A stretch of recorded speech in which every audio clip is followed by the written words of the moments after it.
Welcome to Off the Couch Podcast, where we support everything movement, fitness, and performance related. From work, exercise, hobbies, and everything in between. If it inspires you to get off the couch and get moving, we're all about it. So let's dive in. Flavorless. And welcome back to another episode of Off the Couch Podcast. Off that couch. That's right. This is episode 6. Actually, this is episode 5. I'm your host, Gobbs. This is co-host and Coach CJ. We got him back on the show. We finally got him back. He's a busy man. Bang. But we were able to get you back. So Yep. Welcome back, brother.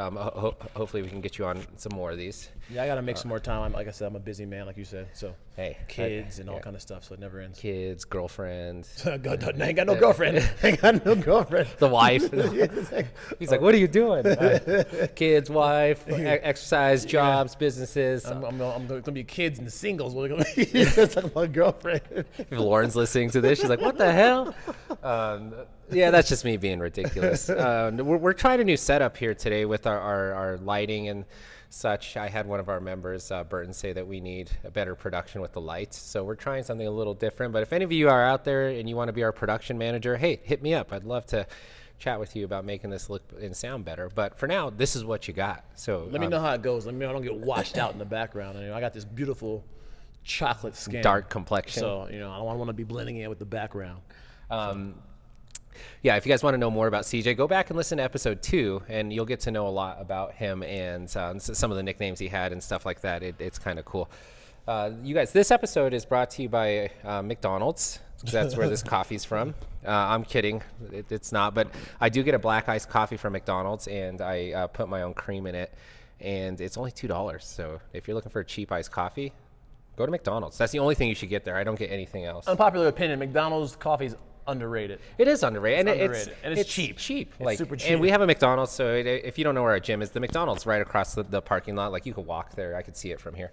So it's cheap, it's convenient, and I only like getting the black version because for some reason, when I go order coffee, they manage to screw it up all the time. I don't know if this is a common thing with people that order coffee. Like, I feel like my order's not too complicated. It's just like, hey, I just want a coffee, whether it's iced or hot sometimes, with a little bit of cream and like a little bit of either natural sugar or some honey or something. Like, that's it. Coffee, a little bit of cream, a little bit of sweetener. And like, they manage to mess this up all the time. So then Therein lies the problem, though, is the ambiguity of what a little bit is. You leave that to who the person is filling the cream. So it's too ambiguous for them. I guess you're right. So yeah, he proves a good point. So if you want your coffees to be made better, be more specific. So 2-second splash. 1, 2, bang. I want a 20-ounce coffee, but I want 2 of those 20 ounces to be cream, and I want 1 ounce of sugar.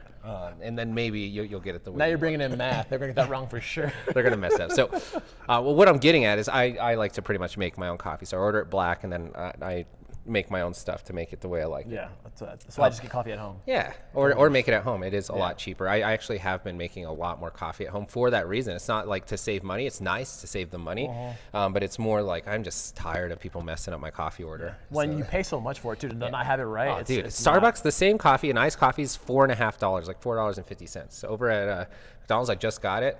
For this size, it was $2.17, including tax. So it's like half the price. Yeah. Anyways, enough about trying to hype up McDonald's. You guys are not very Sponsor good. us if you want to say McDonald's. You're not good food-wise, just your black coffee.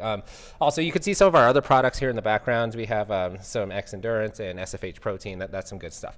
Anyways, so what we're here to talk about today is a super cool topic. This is one that's near and dear to my heart and also CJ's. For sure. We work in the fitness industry. We work with people a lot, people trying to get healthier, more fit, achieving their goals. And what we're going to talk about today is the top 5 reasons why you're not getting results in the gym. And this is a big one for me, not only from the CrossFit side, but from the Game Ready side for the kids I train. This is massive, massive, massive. And I'll go through each and every point on the kids side as well. Yep, yeah, and we're going to talk about these points. So the top 5 reasons why you're not getting results in the gym.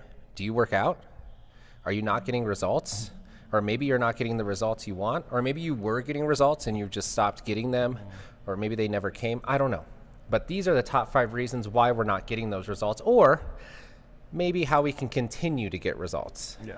These are the top, there's multiple reasons. These are the top 5. So check it out. I'm not getting results in the gym. And usually when I get a client or somebody that comes to me with this this dilemma or this problem. We usually start at 1 and we go down the list of the 5. We start with the first one. Now, keep in mind, this isn't just overall health. This is getting results in the gym. So this list starts with the most important that we address, and then we go down the list. So the number 1, if you're not getting results in the gym, the first thing we're going to ask you, How often are you coming? or you need to ask yourself, how often are you going to the gym? Correct. Are you going enough? Like, you have to go a certain amount to get results in the gym, and that's just fact. It is. If you only worked out 1 day a week, well, that's better than nothing. Yeah. But you're probably going to plateau very quickly, if not probably see little to no results. You're going to get 1 day a week results. 1 day a week results, which is like kind of no results. Yes, it's the same as 0 results. If you're looking at a percentage of how many days you worked out per week, you've worked out, I don't know the exact math, but it's like 12% of the week you spent working out or something. Anyway, so you're going to get like 12% results. That's equivalent to dieting 1 day out of the week. Yeah. I'm eating keto only on Sundays, though. And like, I think we're all on the same page where we have an understanding, and those of you listening have an understanding of, okay, it takes more than 1 day of exercise to get results, or more than 1 day a week of exercise to get results. I guess the golden question is, how many days a week minimum do I need to exercise to get results? And the answer to this is, if you're a beginner, and 3 days is a good split for you. It's exactly, Monday, Wednesday, Friday. That's exactly what I was going to say. We're on the same page. We work together. Huh? So if you're a new person to exercise, maybe you haven't been exercising a ton or you're just getting back into it. Typically, to see results, the minimum we want to start exercising is 3 days a week. You're going to start with 3 days a week. That's what you're going to start with. Now, how long should you do that? I'd say at least 4 to 6 weeks of 3 days a week to get your body used to it. Now, there's going to be 2 indicators that we should add another day. Right? And usually those 2 indicators, number 1 is I'm starting to see my results stop happening. So let's say you start working out 3 days a week. And for the first couple weeks, you're noticing a difference. You're seeing results, noticing maybe feeling difference in your energy levels, a little happier. Maybe you're seeing some things happen aesthetically, starting to shed a few pounds.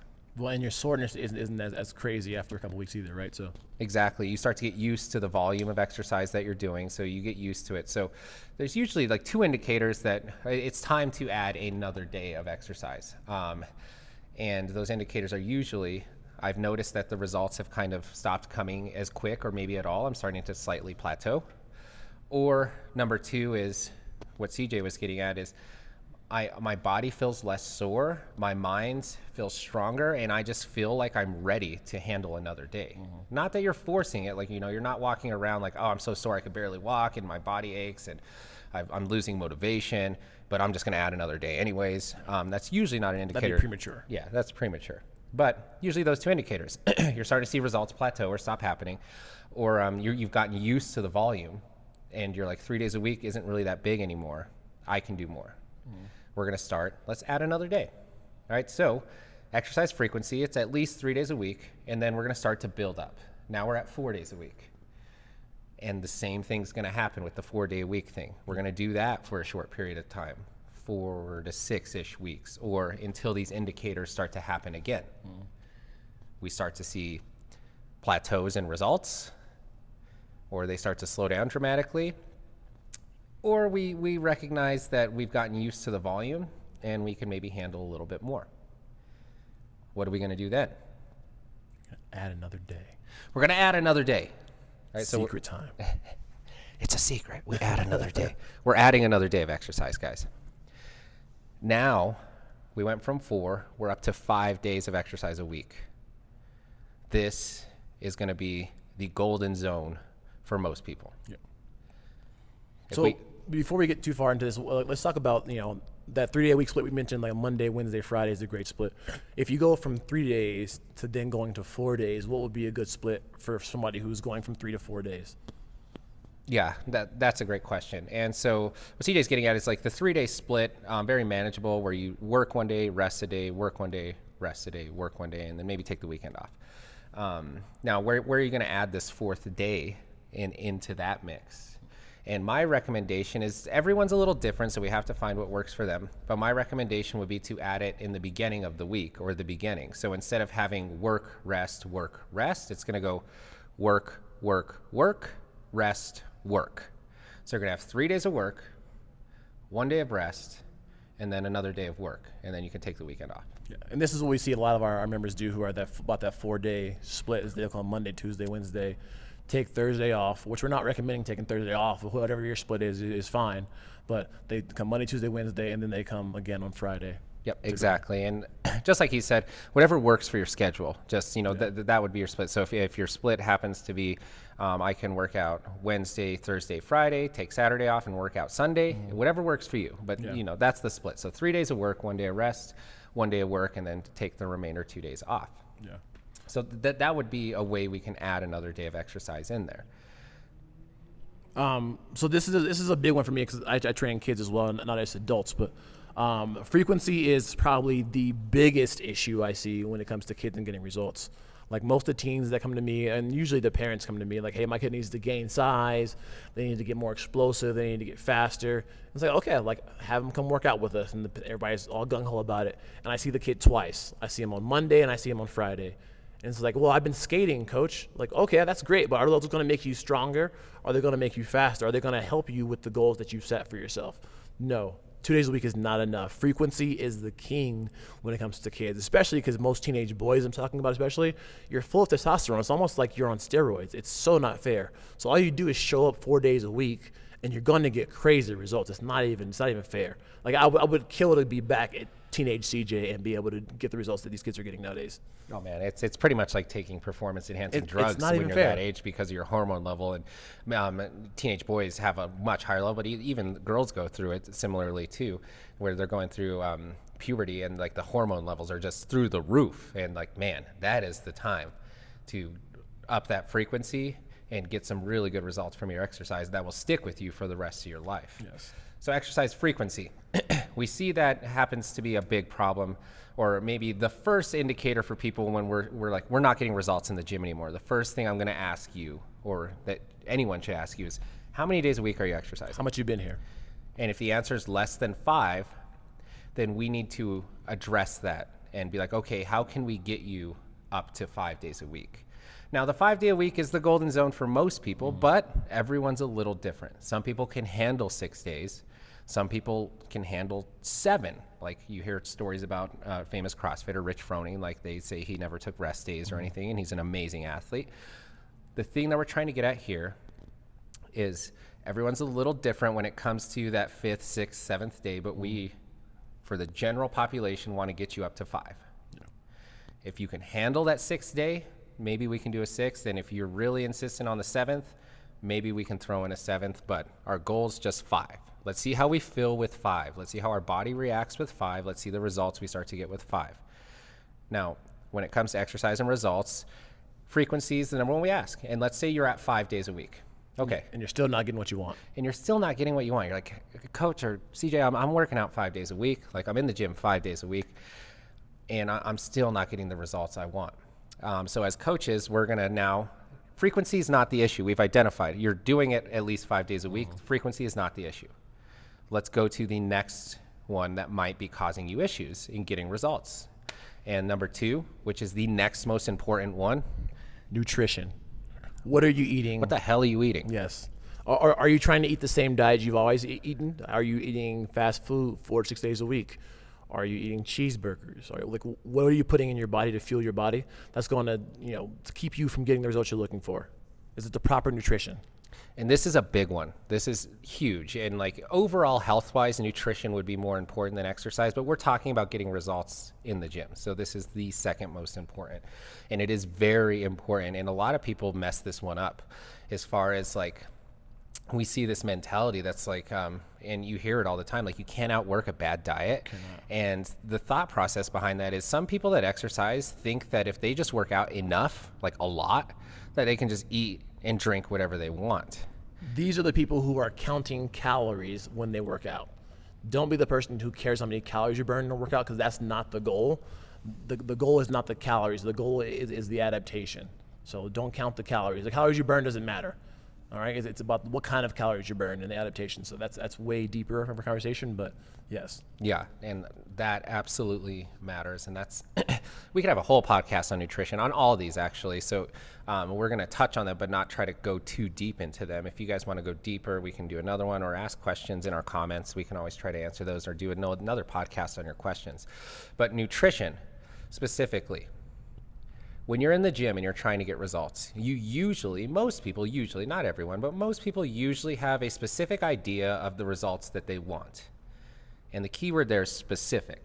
So it's like, my specific results that I'm looking for is to lose weight, or to lose body fat, or to gain muscle, or to run a sub 4-hour marathon, or whatever. Yeah, whatever the result you're looking for is. And here's where the disconnect ends up happening is, the goal of exercise is somewhat specific, and there's no specificity with the nutrition. It's like, why would you not be eating specifically to fuel your goals and progress in the gym? And this is where we see that fall off, is a lot of people will work really hard in the gym 5 days a week. They're working hard, and then they just kind of throw nutrition out the window and just kind of wing it. Yeah. And that's probably the worst thing you can do. That's causing you not getting results and issues in the gym, is winging your nutrition. That is the worst thing you can do, is just wing it. Like, Yeah. Here's the goal of nutrition when it comes to results and exercise, is we want to eat enough to support exercise and not body fat. That's it.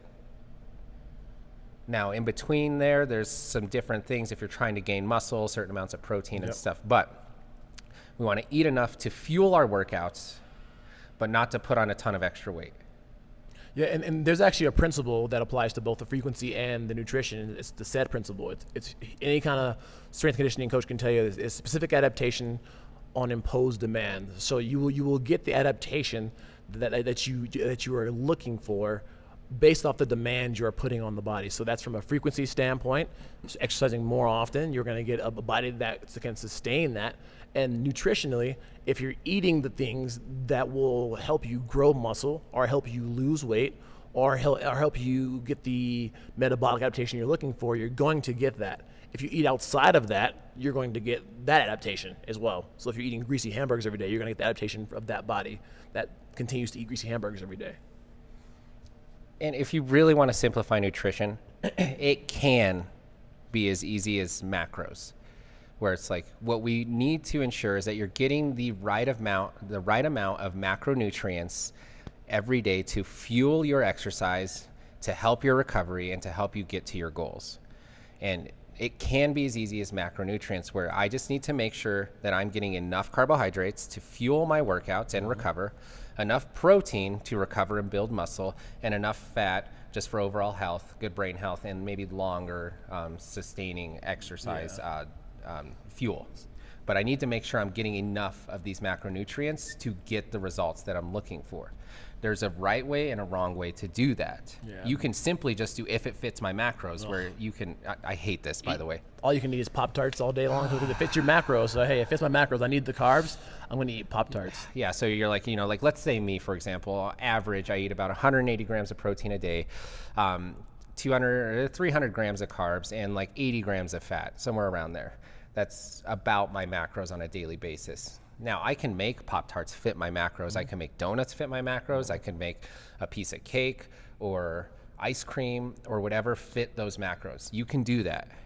You might end up sacrificing like one meal or something, but you can make all that stuff fit in your macros. You can make a greasy cheeseburger with fries fit your macros. You can even find a way to make alcohol fit your macros, which is a whole nother conversation. Alcohol metabolizes as carbohydrates and fat, so it's weird when it's macronutrient. But anyways, you can make that stuff fit, and you'll still see good aesthetic results. So the question is like, okay, I just want to see results in the gym. So what you're telling me is as long as I'm eating the right amount of macronutrients, I can essentially eat whatever I want. And the short answer to that question is purely results-based, yes. If you're making those macronutrients, you can pretty much eat whatever you want. But from a longevity and health standpoint, the answer is absolutely not. You should not be eating foods that are carcinogenic or known to cause disease or cancers or bad body functions, chronic disease, high blood pressure, brain fog, inflammation. We should not be eating in a way that supports all that stuff because health-wise and longevity-wise, it's not sustainable. Now, with that being said, and this is where like I tell people I eat whatever I want, and I say that kind of jokingly a lot of times, but like I eat a pretty clean diet, and I will imbibe in the occasional donut. I will imbibe in some of my kids' snacks because I know I've burned a lot of carbs today, and this snack has a lot of carbs in it. I will intake those carbs because I am carb deficient now. I am way behind. But this is through years and years and years of being pretty dialed in on my nutrition, you know. So, and I know what those foods are made of, so I do know what to eat. But this isn't the everyday thing. Like I don't go to the Krispy Kreme every single day. I will go occasionally and grab a donut or two. All right, but it's not my daily diet. Yeah, you're not eating donuts all the time. Obviously not. And like we said, you can make anything fit these macros. And CJ has an understanding, and so do I, that's like, hey, if you have a donut here and there, it's going to fit your macros. It's not the end of the world. But what we're trying to get at is, yes, we want to get the results. So just meet those macros is the most important for getting quote unquote results in the gym. But for health and longevity, we shouldn't be eating those bad things that fit our macros all the time. We shouldn't be eating donuts all the time because what's going to end up happening is you're going to look great, you'll be shredded, have a six-pack, but then years down the road, you might end up with like a blood pressure issue or like borderline like type 2 diabetic or like a heart issue or something, and you're like, what the hell happened? Like I work out and I'm eating like the right amount of macronutrients, and it's like, well, come to find out, you're eating very low quality macronutrient foods. Because the micronutrients matter as well. Yes, the micronutrients end up mattering over a long enough period of time. Well, and if I go on vacation or something like that, and I am not mindful with my eating, my performance definitely shows it. And I'm dialed in enough to where I can tell, I've had too much crap to eat over this vacation. Oh yeah. And then I go drop into the CrossFit gym and I'm like, oh my God, I'm so lethargic today.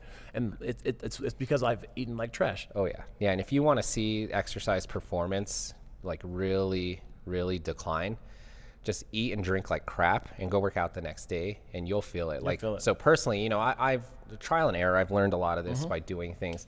I don't do well with a ton of gluten, so I just cut it out of my diet because in my workouts, I feel lighter, I feel leaner. I like that feeling, so I just don't eat gluten. Also, I don't eat a ton of like refined or processed sugars because in my workouts, my energy level is very high for about 2 minutes and then it just plummets. And so I need better carbohydrate sources for me. Also, I had something else I was going to touch on and now I kind of lost my train of thought. Sorry, I'll dip into the nutrition on the kids side too.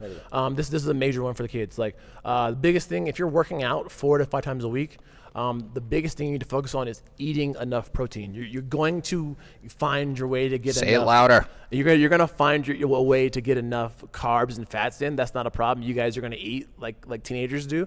Focus on the protein. Make sure they're clean sources of protein. Preferably eat it before you drink it. Right? Protein shakes are a supplement to whatever you're eating. They are not the source of all your protein. So take a protein shake after a workout, that's fine. It should not be the only way you get your protein. Eat your protein. Eat your chicken breast. Eat your steak. Eat your pork. Eat your protein. You need to eat it. Eat protein. 1 gram per pound of ideal body weight is ideal. Yeah, so if you weigh 150 pounds, well, you're probably eating around 150 grams of protein. My advice to people is like eat as many grams of protein as you would like to weigh to a certain extent. You know, if you're like, well, my goal is to be like 500 pounds, well, you don't want to eat 500 grams of protein. You shouldn't weigh that much probably anyways. And also on the other side, it's like if you're an adult male that's 5'8" or taller and you're like, I want to weigh 100 pounds, like that's not realistic. So eat as many grams of protein as you want to weigh within like a realistic amount.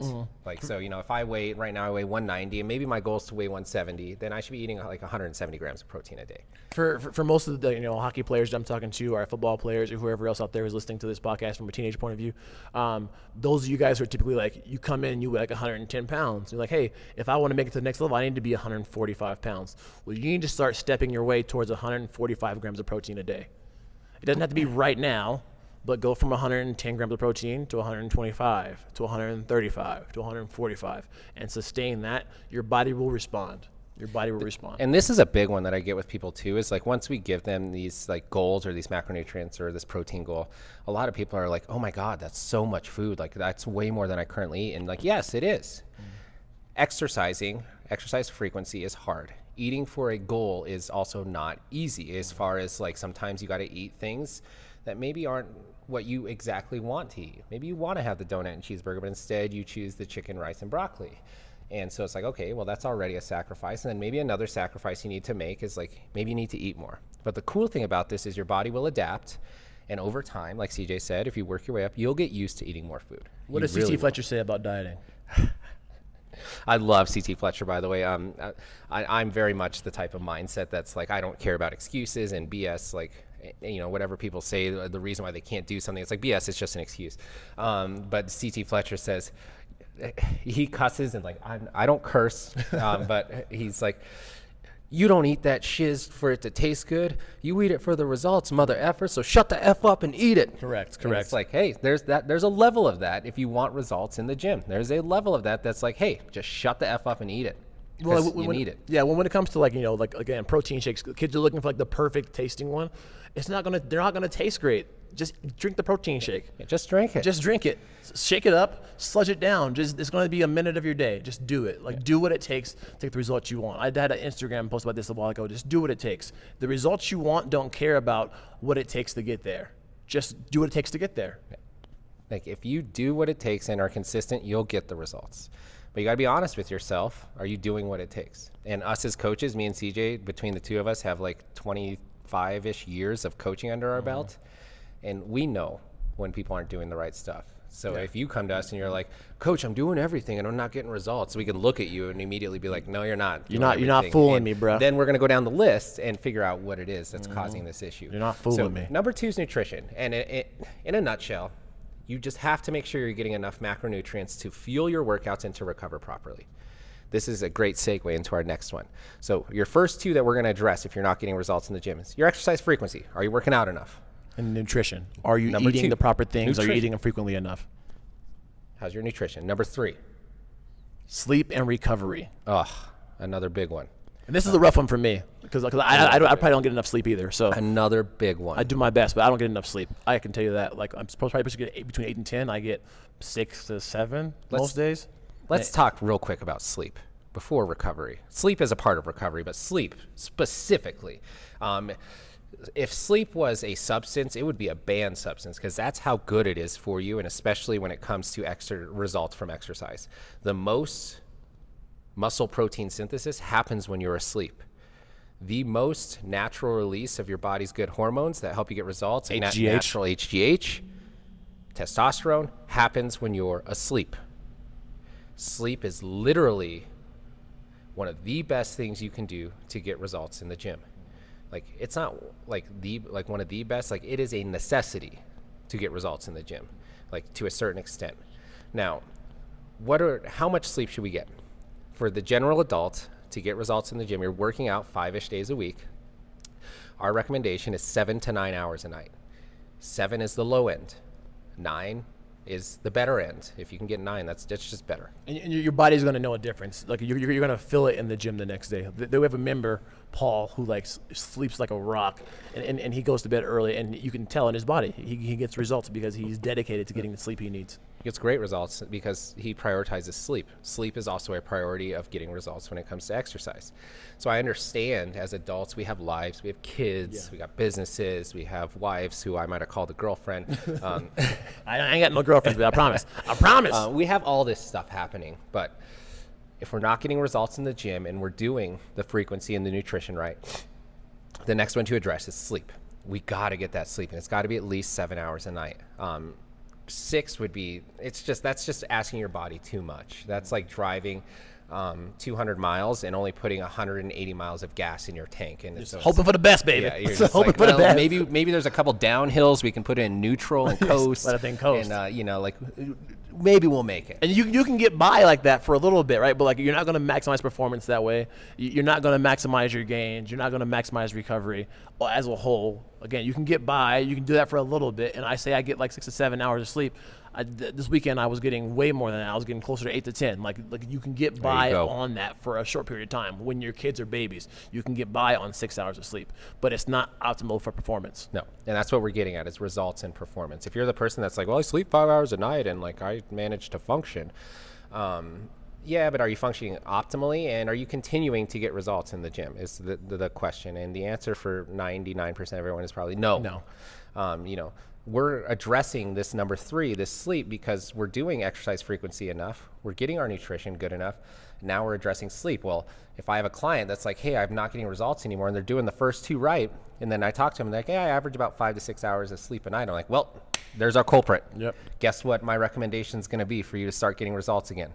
7 to 9 hours. You need to get 7 to 9 hours of sleep. And it's like, well, I just don't have the time. And then they're like, well, I guess you don't have the time for results. Yeah. And like, that's just being honest and keeping it real. Like, I'm not going to lie to you and be like, well, you can manipulate stuff to get more results off 5 hours of sleep. Like, that's just not realistic. And it, like, when it comes to recovery, science, and everything shows 7 to 9 is our golden zone.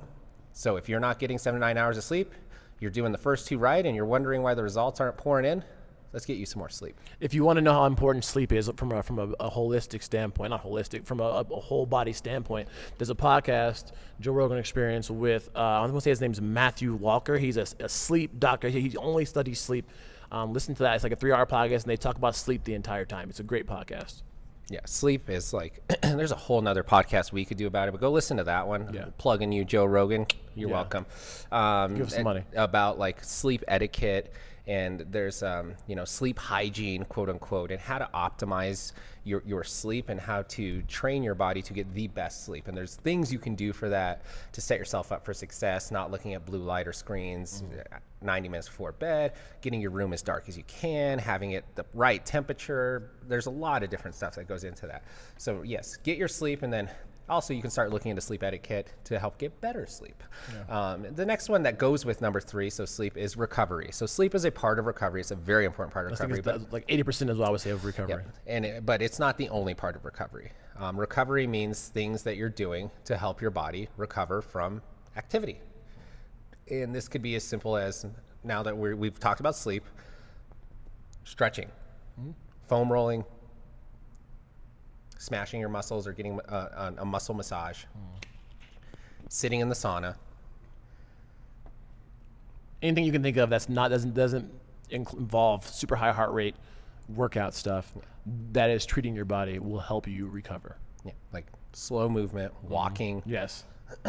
Yeah, it doesn't have to be like you can go for a walk like on your rest days. Like if you're that person who's just incorporated that 4th day of exercise, that Thursday now is an active recovery day.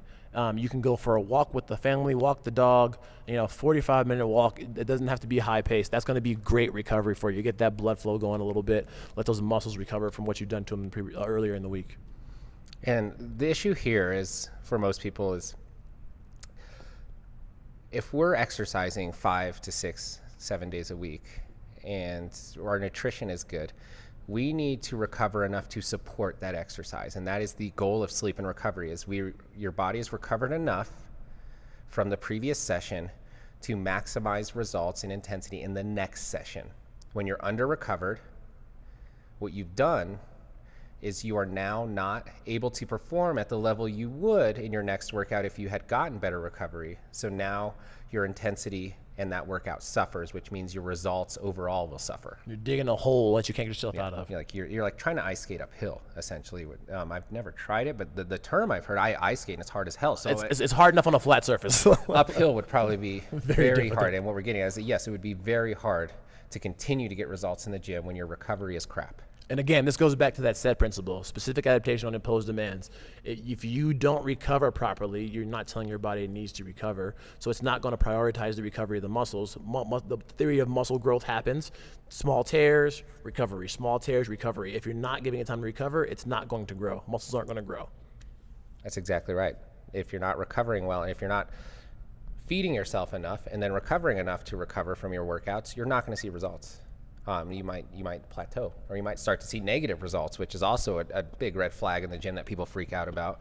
It's like, oh my God, I feel like I've been doing the right stuff, and not only are the results stop coming, but I feel like I'm regressing. I'm getting worse. I'm getting slower. Things are getting harder, and it's like you're overtraining and not recovering enough. And overtraining doesn't mean you're working out too much. What the definition of overtraining is you're not recovering enough for the amount of training you're doing. So it's like, if you're a CrossFit Games athlete or a professional athlete and you're training a ton, then you need to recover a ton. You need to get even more sleep and do more recovery. If you're just the average Joe coming into the gym, working out 5 days a week, your recovery doesn't need to look like a Games athlete or a professional athlete, but there needs to be a level of recovery there. Otherwise, you're not going to be able to support the recovery in the muscles, the mind, and the body for the next exercise session. You're constantly just digging a hole, which the top athletes spend so much time and money on sleep and recovery. It's gosh. ridiculous. LeBron James spends over $1 million a year on his body on recovery. that's how important it is. And like they understand that at that high level. And like you look at high level athletes, and I promise you, instead of the 7 to 9 rule, there's hours of sleep. There's 8 to 10 a night. I know a handful of CrossFit Games athletes that sleep 10 hours a night because their training demand is so high that they need that recovery. Yep. And so the more you train, the more you need to recover. And if you're overtrained, all that means in a nutshell is you're not recovering enough for how much volume you're doing. And your body will let you know. You'll start going backwards a little bit. You'll start having all kind of other issues. Like there's a whole list of them. Yeah, there's quite a few indicators of overtraining, and it could be a multitude of things, but usually what you're looking for is things that are like overly sore. Overly tired, like more than normal, overly fatigued, loss of motivation, loss of appetite, restlessness, not able to sleep, things that just are kind of out of the norm for you, higher anxiety, higher stress.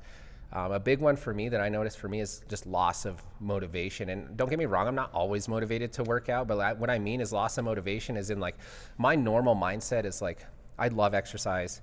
And even on days when my body doesn't feel great, my mind's not great, I'm like, yeah, I'm still going to go to the gym. Like I'm going to get my workout in, even if I don't feel good. I understand the importance of that. Loss of motivation when you're overtraining is you are trying to find a way out of it mentally, where like, it's no longer like, yeah, I don't really care that I'm that sore, I'm going to go to the gym. It's just like, I don't think I'm going to go. Yeah, I just don't really feel like going. Yeah. And you try to talk yourself out of it. If that's happening more often than not, there's a good chance we're overtraining. Or that could be an indicator of that. It's not necessarily the root. Are you just lazy? I'm just kidding. There's that too. I don't want to say it, but that could be it. But we're talking about getting results, and now we're on to the third one where you're doing the first two right. Yeah. You're working out enough, you're getting decent or good enough nutrition, and then it's like, okay, recovery. Yeah, and you start to notice these things. That could be a sign of overtraining, which means we either, one of two steps, we either need to train a little bit less or we need to recover harder. Or maybe it's a combo of those two. But I would just rather you keep training the same amount and just recover harder. You'll see better results. Yeah. So we've gone through 3, right? Let's say we're doing these 3 correctly. I'm getting enough exercise frequency. I'm getting good enough nutrition. I'm getting good enough sleep and recovery. The next thing we're going to address with our clients or people that come to us, and I go through this list myself, is, okay, I'm doing those 3 things right. What else could it be? How's your intensity? Workout intensity. This is another big one that I think people miss the mark on because they don't even really think about it. Yeah. And this is a big indicator or a big reason that people will or won't get results, especially if you're an experienced athlete. If you're new to the gym, literally the frequency can just be enough. Just going to the gym can be enough for a while. Like, oh my God, I'm shredded all of a sudden. As you start to develop in your athletic journey and you become more experienced as a gym goer or an athlete or whatever it is you are, the harder it is to continue to get results. And what we see with people, if they're doing the first 3 things correctly, is usually the next thing that's happening that's stopping them from getting optimal results is workout intensity. They're just not going hard enough. Just not going hard enough. And you'll know if you go hard enough. If you, there's some workouts where you'll get the sprintier ones where you'll get that like blood taste in your mouth, or you'll get what we call friend lung, that burning sensation. Trust me, they're not comfortable, and we don't like going there. And I prefer to not go there, but in order for me to maintain or to continue to get more fit, you have to go there sometimes. Yeah, well, that's where we get results from. That's the golden zone of exercise, is that high level of discomfort is when you start getting results. And what we mean by intensity is it just needs to get hard. And what this could look like for a person doing bench press. So it doesn't even have to be a CrossFit workout or a high intensity workout. It's just bench press. So let's say we're doing 5 sets of 8. And I talked about this in our last podcast. By the time you're getting to that 7th and 8th rep, you should be having a really hard time where you're starting to shake a little, and maybe you might even need a slight spot because of how hard it's getting. You're not sure you're going to be able to get that 7th and 8th rep. That is the difficulty level we want when it comes to that 5 sets of 8 bench press to elicit the muscular response, to get change, to get stronger, to get the adaptation. That is high intensity for those bench press sets. You can rest about 2-ish minutes between each set. So it's not high intensity heart rate wise, but it's high intensity for the set. The set gets very hard towards reps 7 and 8. The reps leading up to that difficulty were just to get you to that hard point. So it's like if you only did 5 reps at that weight and it wasn't that hard, you would either you would stay the same, so plateau, or you would start to see negative results. Where we start to see positive results is when the intensity gets high and it gets very difficult. So bench press, we start to have a really rough time and we're shaking and we're like, oh, fudge, maybe I need a spot. Body doesn't want to do it. That's that golden zone where we start to get those results. Same thing with high intensity exercise. Yeah. And the cool thing about what we do in here is we manage intensity for a couple of different ways. We can measure intensity with weight. That's one easy way. He was talking about the 5x8 bench press, right? How much weight do you put on the bar? We can also say, you do that 5x8 bench press, let's do it faster, right? We can measure how much time it takes you to do that thing. That's why we measure the time we take on our workouts, is we can increase the intensity by decreasing the time that it takes to get the work done. That's the cool thing about what we do in here, is we can measure that intensity by time and weight. Those are 2 different ways. You can manipulate intensity, more weight on the bar, and the same amount of time to do the workout, or we can do the workout with same weight and less time to do it. And that's one thing I love about exercise, but CrossFit specifically, is not only do we use ways to measure results as far as like body composition, how much do you weigh, how much body fat do you have, how much muscle mass do you have, we can also measure results through those metrics. Those benchmark workouts. Weight, are you lifting more weight for the same amount of reps? Are your 1 rep maxes going up? Are you doing workouts that you did 6 months ago faster, heavier, stronger? So we use these metrics to measure a form of results and intensity. Over time, the goal is to continue to get either stronger or faster, or a combination of these things. Yeah. And so we use those numbers to help us measure, are we getting the right intensity? You know, if you come in here as a guy or a lady and you're just doing 50-pound deadlifts, and then a year later you're still doing 50-pound deadlifts, we and you are doing yourself a disservice by not increasing the intensity of that, by maybe adding some weight or changing the tempo or the rep range or something like that. And you're not going to be getting the results you're looking for No. at that same weight. And it doesn't mean that you have to become the strongest athlete in the gym, but you just put 2.5 more pounds on each side of the bar, right? And do it at the same speed that you were doing it before. And if you do that incrementally, you're going to get stronger. You're going to get what you're looking for results-wise if you're doing everything else that we've already talked about. Yeah, and the goal is that you're getting high intensity for you, and that looks different for everyone. Absolutely. And the only, like, what I'm trying to get at, and what we're trying to get at in a nutshell, is to maximize your intensity is in your workouts, specifically high intensity interval workouts, CrossFit style workouts, is we need to be close to our VO2 max. Well, the problem is most people don't know what it is. You'll start to know what it starts to feel like the closer you get to it. And then also we need to constantly be working at pretty much our maximum sustainable heart rate when we're doing these high intensity interval training or CrossFit style exercises, Metcons. That's literally what's called high intensity interval training. It's not zone 2 work. We're not just doing cardio for 45 minutes. We want to be close to that maximum sustainable heart rate. Well, how do you know what that is if you haven't got it tested? That's kind of the hard part, and that's the gray area for some people, and that's maybe where the lack of intensity comes in, is we don't have a ton of experience with how that feels. And so when the workout starts to get difficult for you and your heart rate gets what you feel like is high, your breathing gets hard and your muscles are burning, you're like, you know what, this is hard enough and I'm going to slow down or take a break. The problem with that in a lot of people is most people, you are not at your maximum sustainable heart rate. You're not at the intensity that your body can actually handle. Your mind is playing tricks on you and you have now slowed down or stopped right when you were about to get in that golden zone of high intensity exercise where you start to really see results. Is you pulled off the gas pedal A little early. literally barely too early. And now this is a recipe to plateau. This is a good one, and I'm an advocate for heart rate monitors sometimes in training, and I used to wear one. I had a Whoop for a while, but those are good tools to let you know if what you're feeling is accurate to actually what your body is actually going through. heart rate monitors. Like I had a Polar. I think I have a Garmin one now that I don't hardly ever wear, but it's a good tool every now and then to say, I feel like my rate of perceived exertion is at a 9, but my heart rate says my RPE is only at a 6. So I'm nowhere close to my maximum, maximum output. So it's good to know that sometimes, so you can then continue to push forward. Another way to get there is just to go hard and hit that brick wall really hard, and then okay, that's my max. And that's what we recommend on some of those sprint to your workouts is you hit your max. You're not going to die. We got a defibrillator. We'll bring you back to life if we have to, but it's going to feel like you're going to die. Like your legs are going to burn, your lungs are going to burn. Like you were doing, I've done Fran. I can do Fran in sub 3 minutes. Fran is 21, 15, 9, thrusters at 95 pounds and pull-ups.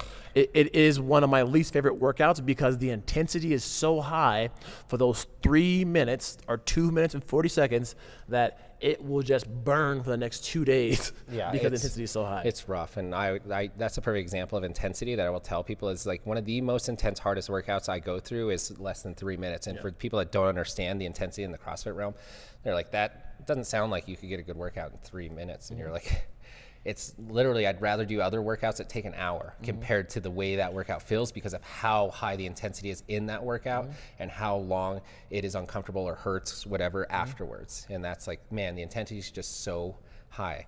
And we see people that just lack intensity in their workouts, and this is a reason why they're not getting results. They're doing everything else right. We got the frequency good, the nutrition's pretty good, the sleep recovery is good, but we have a level of intensity in our workouts that is lacking. It's just not high enough. And before we move on from this one, sometimes people lack intensity because they try to go too heavy on workouts. They're trying to reach for the RX. And the goal is not the RX. The RX prescription is about what the top athletes in the gym should be doing as far as weight and time frame goes. But what we're looking for more often than not is the time domain. We're looking for, like Gob said, how long can you sustain your maximum sustainable heart rate for that time domain? What weight's going to take you to get on that bar to get to that 6 to 8 minute finish time? If we're talking about Fran, what weight should you have on the bar? What version of pull-up should you be doing to get you to that sub 5 minute Fran? It's going to feel the same way if you do it properly. Yeah, and that's a great example or a great thing you brought up is, we can easily ruin the stimulus of our workouts by not doing things that are appropriate for us, whether it's too much weight, the wrong movement, things like that. And so the goal of this intensity is like, okay, well, your good athletes are finishing Fran in about 3 minutes. Can you finish Fran in 3 minutes with RX weight and regular pull-ups? And if your answer is not a freaking chance in hell, not a snowball's chance in hell am I finishing this workout in 3 minutes. Okay, cool, that's fine. My question to you or these people is, what do we need to do for you to get you to finish in 3 minutes? And your answer might be, well, we need to dramatically lighten the weight and we need to do like an easier version of the pull-up, a banded pull-up or jumping pull-up. And or even a ring row, like whatever that is, but we want you to finish in that time frame and get that same kind of the same stimulus. And my response to that is going to be, okay, cool, let's do that, and let's get you to finish in that time frame, that time element, and let's see how you feel afterwards. It's going to feel the same as I feel. And not worse. I just talked about this in our last podcast, but if you look at people that are getting the best results in the gym, they're the most shredded, the strongest, they have the fastest times. Look at them when they finish a workout. Look at them when they're done. They look miserable. They're usually all laying on the ground, rolling around. I laid on the ground for like 10 minutes after my workout today because the intensity level is so high. This is something I want to touch on real quick. Something that drives me nuts. You guys, this drives me nuts. And CJ can testament to this. My sister, Coach Des, she coaches here, is big on this as well. When it comes to CrossFit, the workout of the day, the WOD, the Metcon, should always be enough work for you. 99% of the time, the workout is programmed where it can be enough work. A great indicator for you as a person trying to get results, an athlete, anyone in the gym, including myself, if you finish a CrossFit workout and within 5 minutes you want to go do something else, like, hey, let's go do some sit-ups and some pull-ups and let's do some accessory. Guess what? You didn't go hard enough. You didn't go hard enough.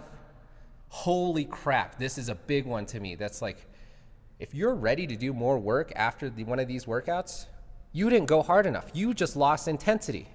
This should be, you shouldn't want to do anything for the next like half hour to an hour. That's just like, no, like I'm cashed, I'm spent, my muscles are burning. I need to just kind of sit around and drink a protein shake and reconsider my life decisions because there's not a chance I'm doing anything else. If that's the way you feel after your workouts, you got great intensity from that. And don't get me wrong, you don't need to feel like that all the time, but if you're doing 10 workouts, you need to feel like that at least 6 to 7 out of those 10. Yeah. Right. So, and this goes not only for the athletes we need to scale down for, the athletes we can scale up for too. Sometimes you'll see, I love Reagan. Reagan will always, not always, but she'll frequently do a heavier wall ball, go to the 10-foot target. Like she understands that portion of it, so she will make it harder for herself to get the same stimulus because she needs to do that for her to get the intensity that she needs to get out of the workout today. She keeps a good stimulus and she keeps the same time frame as people that are using lighter weights and stuff. So yes, that would be a time when we can scale up and maintain intensity. Yes. But the goal here that we're talking about is you need to have good intensity in your workouts, otherwise you won't see results. Think about your body like steel. In order to reshape steel, you have to put it under a ton of stress. Well, what is that stress with steel? Well, we have to put it under a ton of heat and pressure. We put it in a crucible and heat it up to where the steel is under so much pressure, it's almost melting, essentially. The steel is very unhappy. It's under a ton of pressure. It doesn't like that. But now once it's under that stress and that pressure, we can manipulate and change it. Your body is the same way. We have to put it under a ton of stress and pressure in order for it to change. Change happens outside your comfort zone. If you want your body to change, we have to put it under stress and pressure and then give it chance to recover from that stress and pressure that you put it under. It's just like steel. Put your body through that crucible of exercise frequency, nutrition, sleep and recovery, exercise intensity, and you will see the results come. And it's not hard. It's stressful and it's pressure and it's hard. Yeah, it's difficult. But you can do it. The execution's hard. The list is easy. There's only 4 things we've gone over. There's only 4 things to getting results. It's an easy list. It's just hard execution. And so maybe you're that person that's lacking intensity in your workouts. Well, if you have a chance to come talk to me or CJ or one of us coaches, we'd love to work with you and help you on your exercise intensity or maybe what that feels like. If not, maybe you can look into getting a heart rate monitor and see what your maximum sustainable heart rate is. If you're really into geeking out about it, you can go get a VO2 max test, which would be awesome. But I know a lot of people don't have access to that. Yeah. Or just kind of a self-gut check. Are you getting enough intensity? Is after your workout, 5 to 10 minutes later, how do you feel? And if you feel like, you know what, I think I want to go do something else and maybe go jog or get some pull-ups in or something, you didn't go hard enough in your workout. Period. Yeah. That's a good indicator. Like I finished today's workout, I don't know, like 3 hours ago, and I still don't want to do anything else. And so, you know, my exercise intensity was pretty good for the day. Yeah, and it was just air squats and assault bike. It wasn't like it was anything crazy, right? Yeah, well, it was the easiest ones are the couplets are usually the hardest ones, and in CrossFit that means only 2 movements, and it doesn't look bad. It's like, oh, today we're just doing air squats and assault bike, and I immediately know if it's a couplet. I'm like, great, we're dying today. We're in for a rough day. So exercise intensity, that's your next one. Let's say you're even getting that right. So you have good frequency, good nutrition, good sleep and recovery, pretty good exercise intensity, and you're just like, dude, like. And I'm going to tell you right now, if you have these 4 right, you're probably already a pretty high-level athlete, and you're just trying to get to that next level. Yeah. You probably look pretty good. You probably have good performance, because if you're doing all 4 of these things right, your body's going to look a certain way. It just will. And the last one is you're probably the person that's like you're just trying to, maybe you've plateaued, you're trying to get over the hump, or you're trying to get to that next level of performance or training, and you can't really figure it out. And you're like, man, I feel like I'm doing everything right. And so then we're going to sit down and we're going to have this talk. It's like, okay, how's exercise frequency? And you're like, it's good. I'm working out 5 to 6, 7 days a week. Okay, how's your nutrition? You're like, I'm meeting my macros 6 out of 7 days a week. Cool.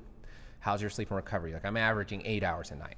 And I make sure, you know, I do some stretches and some muscle recovery stuff, whatever, like at least 4 or 5 times a week. Like, okay, how's your intensity? And they're like, yeah, like, I work out intensely. Usually I'm rolling around after I work out. Hit the desired stimulus all the time. Yeah, my exercise, my times are really good, stuff like that. You're like, okay, well, you're doing everything right. Is there something wrong with you? And the answer is probably no, but there is something else we can address that is, I feel like, the most neglected one of all of these. And it will hinder results to a certain extent.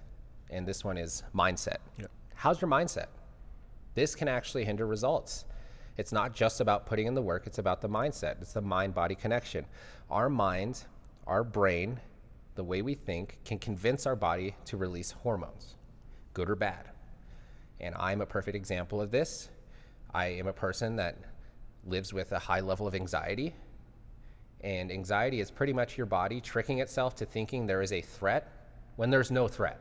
And so what happens is your body releases these fight and flight hormones, or the fight or flight. Usually they're the fight ones. And all of a sudden you get this really high stimulus of hormones in your body, and Adrenaline you dumps. get this adrenaline and this Yep. deep breathing, and you can't identify what's happening. Something feels like a threat. It's not external, so we internalize it. And something's wrong inside me, and like I'm freaking out. And I've had a lot of coffee too, so it's like it's happening organically. Like as I talk about it, I'm getting stressed.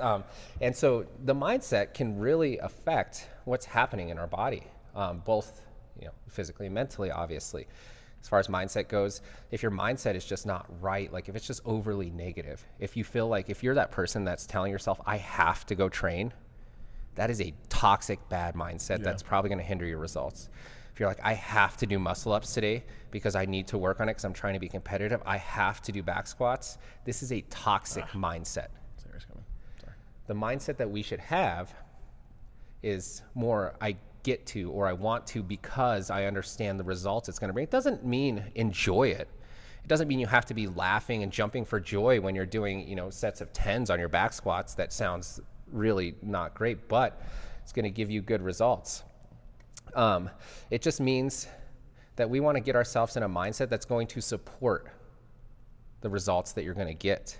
And that's how you're going to support being as least stressed as possible. So when we're looking at exercise or workouts and stuff, instead of being like, I have to, or this is going to suck, or like just getting in this toxic mindset that can be a snowball effect. And also it can affect people around you too in a positive or negative way, depending on the way you're thinking about stuff. Learning to change that mindset to be a little bit more growth mindset, a little bit more positive, can really just get you over that hump and make the difference. It could be the last thing. That instead of being like, I have to go work out today, it sounds stupid and cliche, but start training your brain to be like, I get to go work out today. Yep. And it's funny, it's something I've been working on the past few years, and it's funny how big of a difference it actually makes. Because when I first started doing it, I thought it felt kind of dumb. I was like, this is dumb. Oh, I get to go work out today. Right? I get to go to work today. I get to clean the toilets today because I could, the other side of that is, well, I could not have a gym with toilets or clients using the toilets to clean. And so with that aspect, we're blessed. I have a gym, I have clients that use the toilets, and I get to clean them. Not the most desirable thing, but if you start to change that mindset, man, it's gonna start to change the way your body reacts to stuff.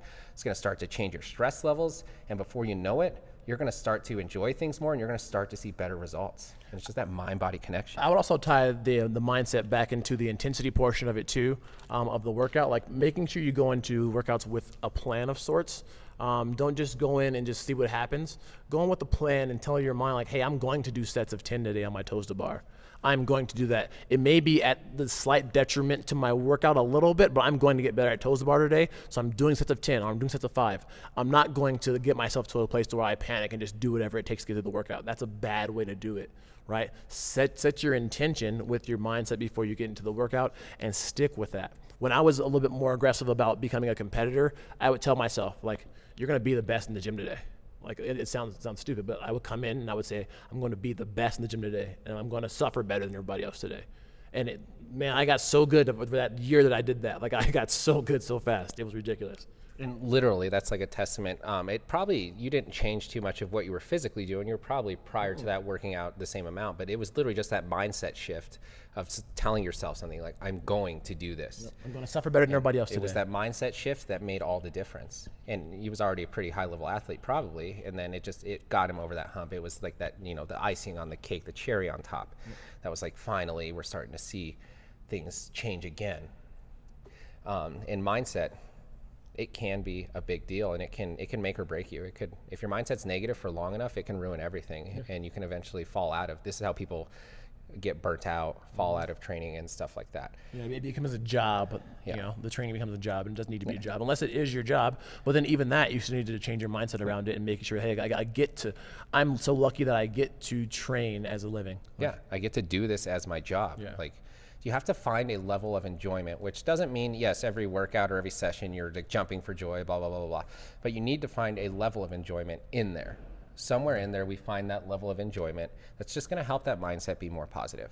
It doesn't have to be like all sunshine and rainbows, but we don't want to be doom and gloom all the time, because that's going to hinder results. If all you're doing is negative, complaining, I'm sore, I don't feel good, I'm tired, I didn't sleep well, I hate thrusters, I hate push-ups, I hate running, I hate burpees.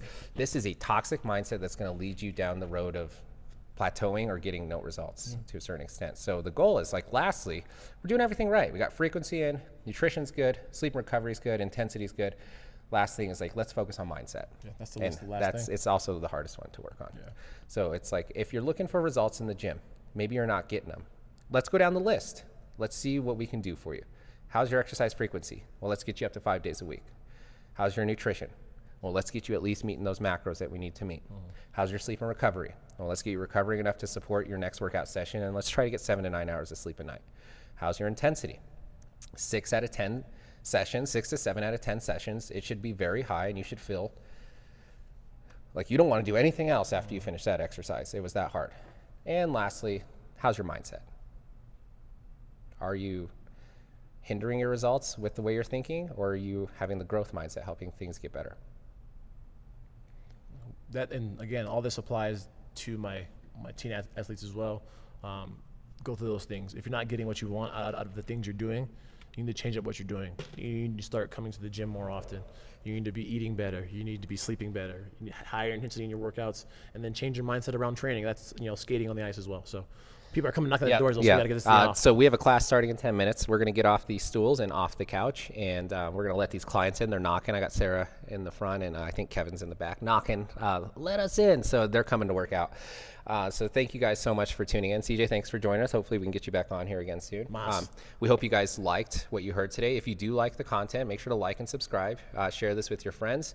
And if you or you know anyone that is having a hard time getting results in the gym, share this with them. And if you have any questions, we'd love to answer. Reach out to us, email, write in the comments, whatever you guys need. We are here at your disposal. Or if there's anything you even disagree with, I'd love to hear that too. And then I can tell you're wrong and blah, blah, blah. All right, well, that's another episode of Off the Couch Podcast. Until next time, bang, get off the couch and go do something with your lives.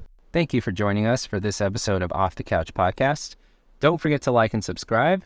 And until next time, let's try to find something that inspires us to get off the couch.